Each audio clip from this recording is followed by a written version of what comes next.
Hey Gear Seekers, I'm Nick. Today we're taking a look at a brand new case from Thermaltake. It's called the Divider 170. It's an MATX case, just like you guys want us to do. However, this one has a bit of a twist because they sent over some of these new fans. Now they may look like regular RGB fans, but these are hiding a little secret. So what we're gonna do is we did a build, we tested the thermals and all that jazz, and this video is not sponsored by Thermaltake, but I thought, you know what, these are interesting enough for us to actually talk about.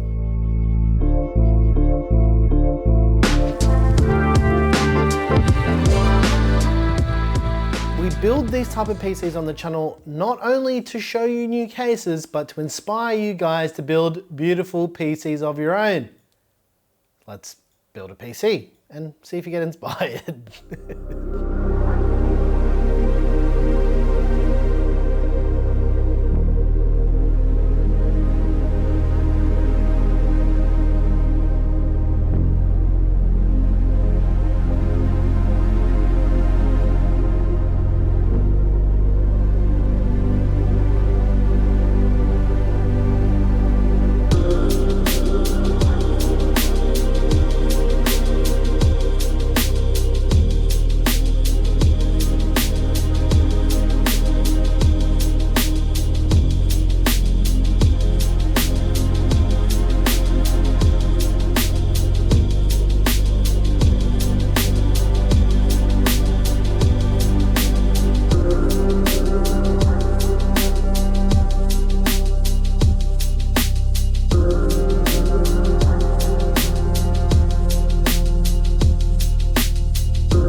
It's everybody's favorite time. We're gonna visit our friends over at Peel Corp. Are you ready, ladies and gents? Let's see how the Divider do. It's only half a panel. Ooh.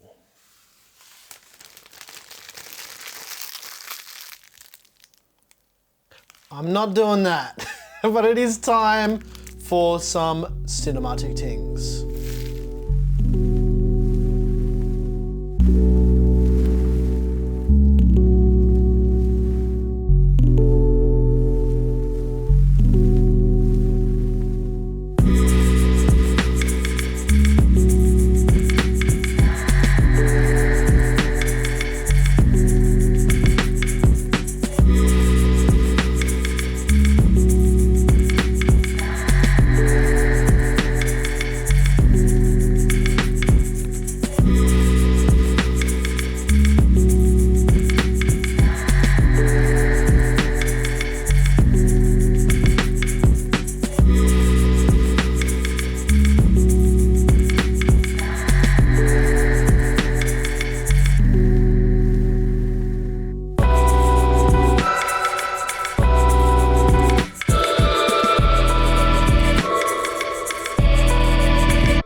ladies and gents, I hope you enjoyed the build in the brand new Thermaltake Divider 170.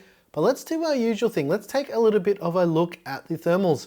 What you're seeing on your screen right now is the thermals are okay. Now, okay meaning they're a bit hot for this configuration. Now there's a couple of reasons for it. The first reason is, as I always mention, if you're top mounting your radiator, don't use that dust filter at the top, you just don't need it. As well as that, the front of this case can actually take 3 120mm fans, but I decided to just do 2 because the bottom one is partially blocked by that divided panel.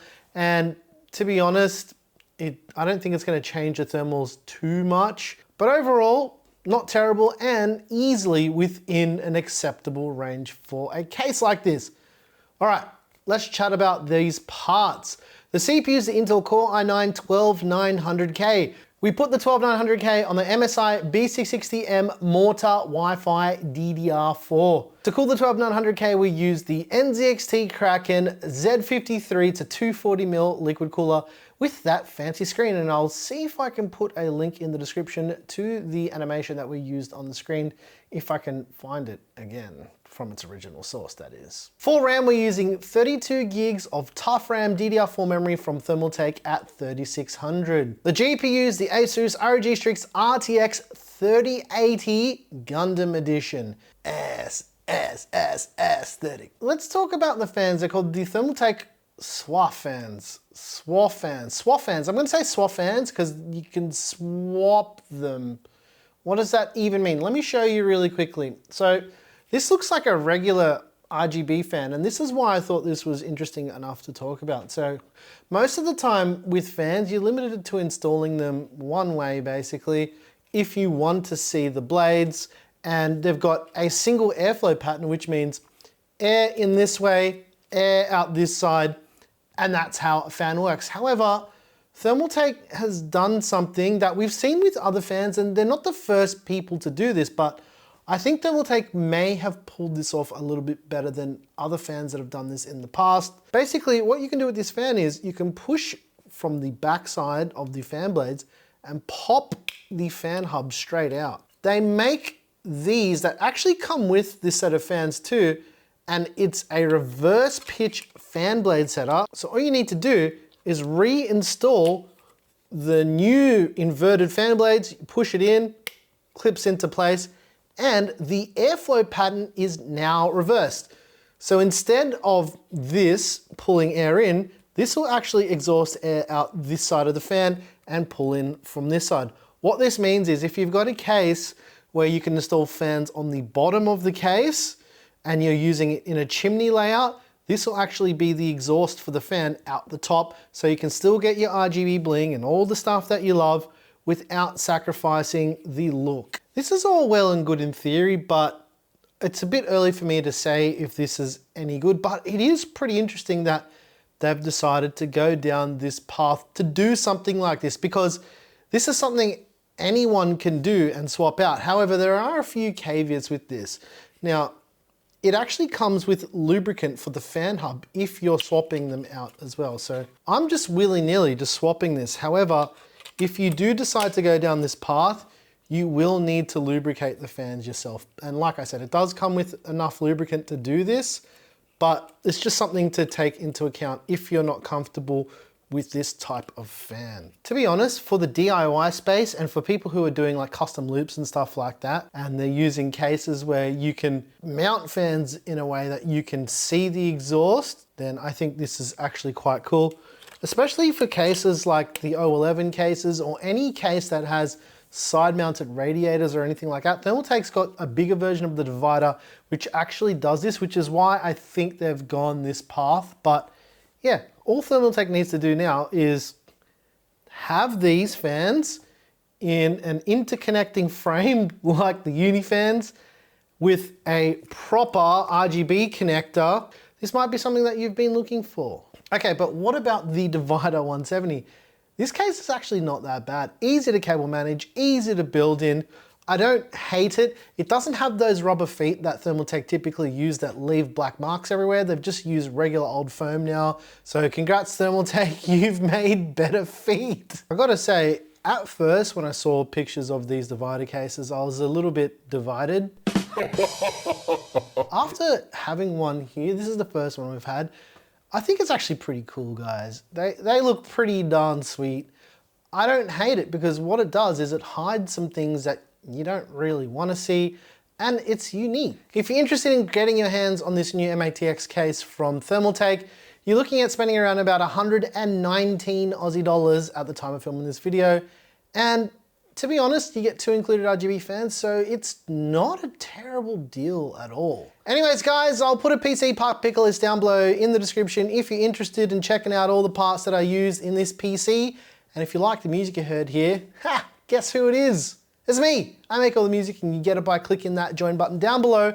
Make sure you get yourself subscribed to see more videos like this. Hit the like button, ring the notification bell like a ding, ding, ding. And I'm your boy Nick with Gear Seekers. You peek, we seek. And that's my terrible attempt at doing an accent that doesn't make sense coming out of my mouth because I'm Australian. Yay. I'm still sitting here like a weird person. Why don't you go and do something else? Watch another Gear Seekers video, but up there somewhere for you to watch. Make sure you don't get kicked in the crotch.